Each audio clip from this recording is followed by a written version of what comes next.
आणि ओव्हरला सुरुवात झालेली आहे आणि पुन्हा एकदा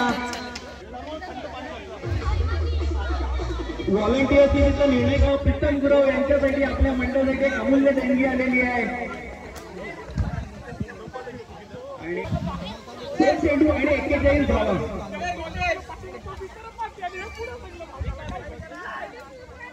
दोन चेंडू 41 धावा झाले. उर्वरित 4 चेंडू मध्ये जिंकण्यासाठी 17 धावांची गरज. 4 चेंडू 17 धावा आणि बाबू चौथा चेंडू आलेला एक असा ब्रँडेड षटकार.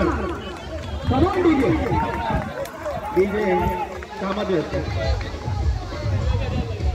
बॅटिंग 3 चेंडू आणि 11 धावा आणि पुन्हा एकदा आलेला ब्रँडेड षटकार.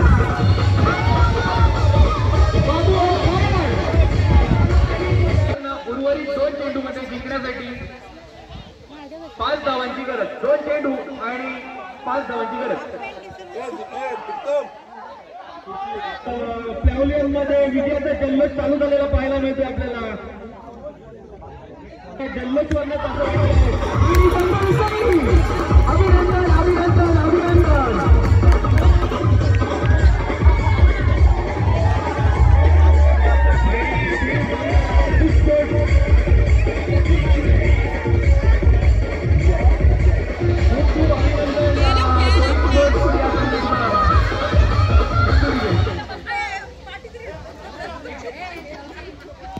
सर्वप्रथम सर्व प्लेयरला एक गोष्ट सांगू इच्छितो की या आपण ज्या मॅचेस ठेवलेल्या आपण आपल्या गावासाठी ठेवलेल्या आहेत, तो प्रत्येकाने एक सॉफ्ट कॉर्नर त्यावेळेला ठेवायचा आहे. नक्कीच जो निर्णय असेल कुठेतरी एक कॉम्प्रोमाइज करायचं, प्लस मायनस करायचं, पण निर्णयामध्ये कोणी वाद घालू नका.